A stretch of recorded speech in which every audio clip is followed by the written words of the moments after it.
You can level up your Xbox, but you gotta act fast. Is this glitch gonna break your Xbox? Is New Vegas 2 finally in the works and Elden Ring is finally complete? My giveaway is also done. I'm not taking any more entries anymore. Thanks to everyone who entered, and let's discuss.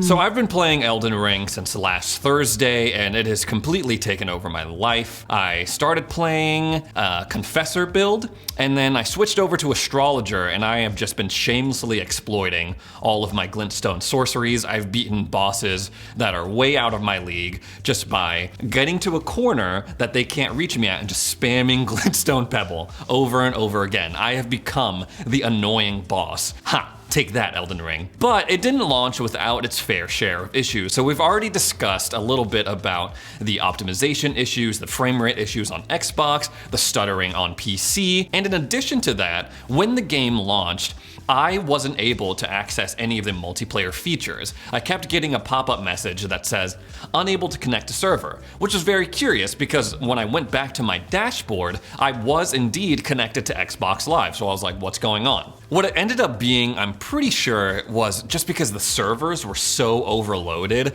Everyone was trying to play this game, the hype was so real, and the servers were just not able to handle it. So all of the multiplayer features in Elden Ring, I could not access. I played Thursday, Friday, Saturday without multiplayer. That was probably for the best, right? I'm not a real big Souls guy, so it allowed me an opportunity to explore the world, learn the mechanics of the game, and get good before I started incorporating all that extra stuff. The only weird thing about this was that the Elden Ring account on Twitter was just not acknowledging the server issues on Xbox. They were acknowledging other issues like, hey, we're aware that the PC servers are experiencing issues. They put out this tweet. They said, the PC servers for hashtag Elden Ring will undergo maintenance on February 26, 2022. This maintenance is expected to last approximately 2 hours. Blah, blah, blah, blah, blah. Thank you in advance for your kind understanding. And then someone said, hey, what's going on with the Xbox servers? We have no idea what's going on and we want to play multiplayer Elden Ring.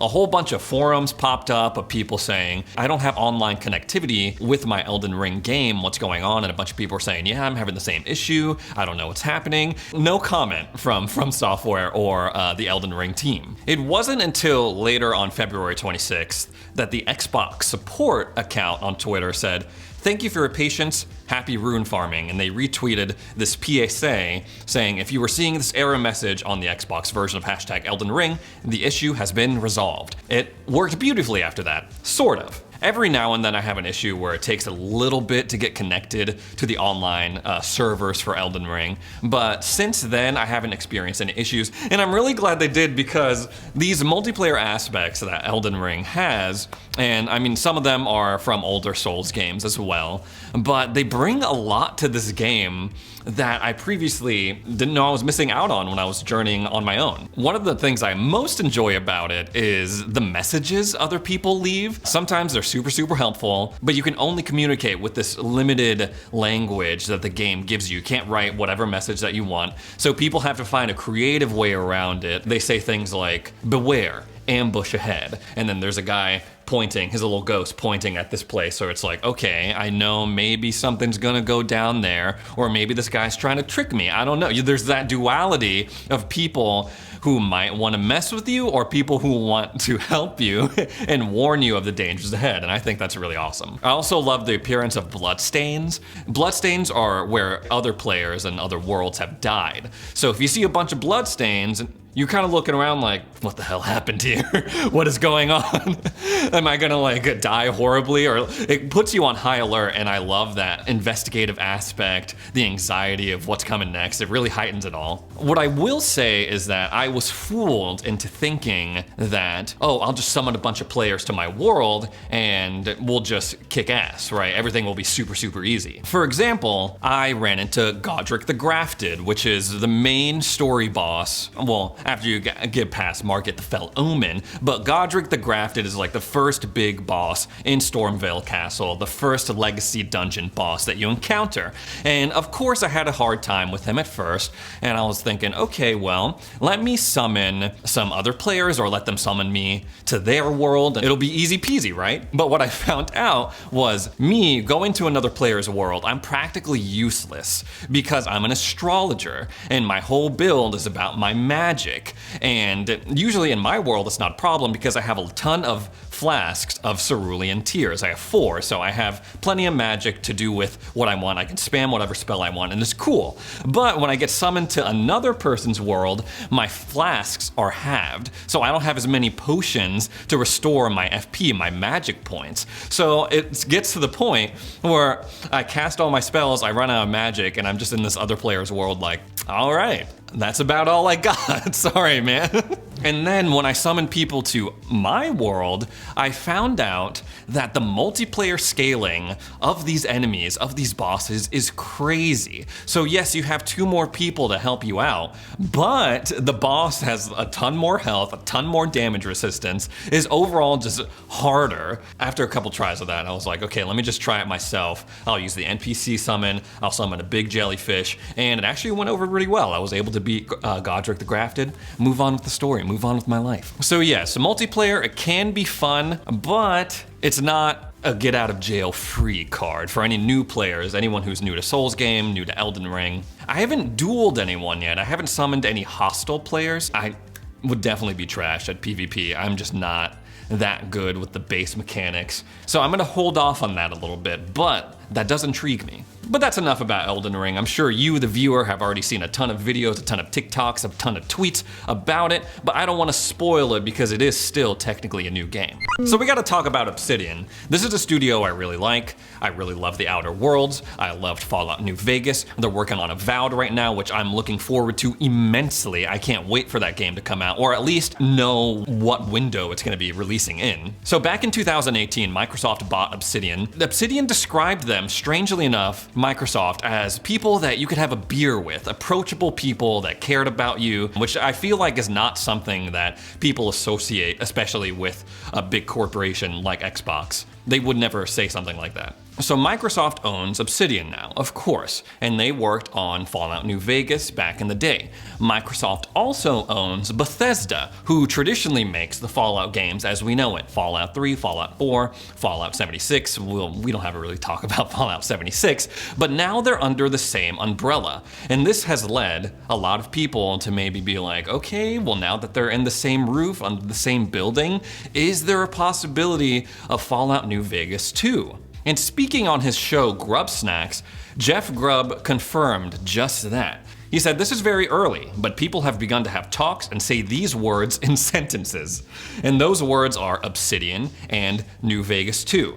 We're talking years and years away, but there's at least an interest and conversations happening about making something like that actually a reality. He continued, a lot of people at Microsoft think that this could work, and there's a lot of interest to make it happen. Now this is big because I know a lot of people that I talk to who are fans of Fallout regard Fallout New Vegas as one of their favorites in the entry. I mean, Fallout 3, that's a classic, right? Fallout 4, that was okay, right? I mean, I like the combat in the game. You can do all sorts of really awesome stuff. I ran a full melee build that ended up being so overpowered by the end of it. But the story, and people always meme on Preston Garvey, who was the leader of the Minutemen, regarded as one of the worst NPCs of all time, one of the most annoying. And Fallout 76, of course, is kind of like, it split the fandom pretty much.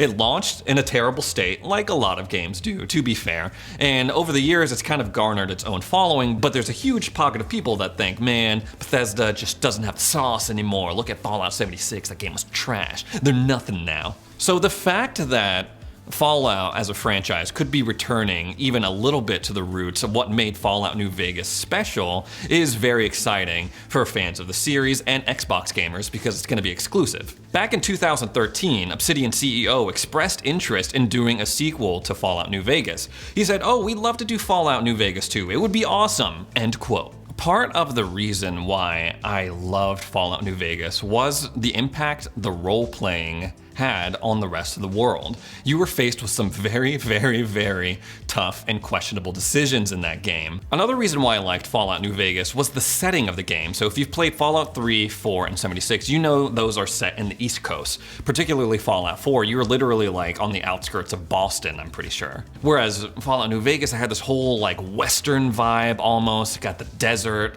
aesthetic going on. Very, very cool, and it would be awesome to see that with this upgraded technology that they have access to with these next-gen consoles. Overall, very exciting. There's all sorts of possibilities that are open now that Microsoft owns all of these studios. But first off, I want to see more gameplay for Avowed. I am hungry for a new first-person RPG, and the stuff that we saw from the trailer looked really awesome, as limited as that was. So crank out Avowed, get working on New Vegas 2 Obsidian. I would really, really appreciate that. I'm like bossing them around like I'm somebody. There's this really hilarious download glitch going on people's Xbox consoles, wherein they're downloading a game, but the download keeps going past the maximum file size. There are some people posting things like, I'm downloading like the entire internet. I'm downloading this like million gig file. What is going on? If you've experienced this glitch, do not panic. Don't throw out your Xbox. Don't submit a support ticket. Don't go to Reddit and be like, oh my God, what is happening? It does not affect the actual file that you are downloading. It is just this wacky visual glitch. For example, this guy on Reddit, user YOLO Yeet, he was downloading Halo Infinite.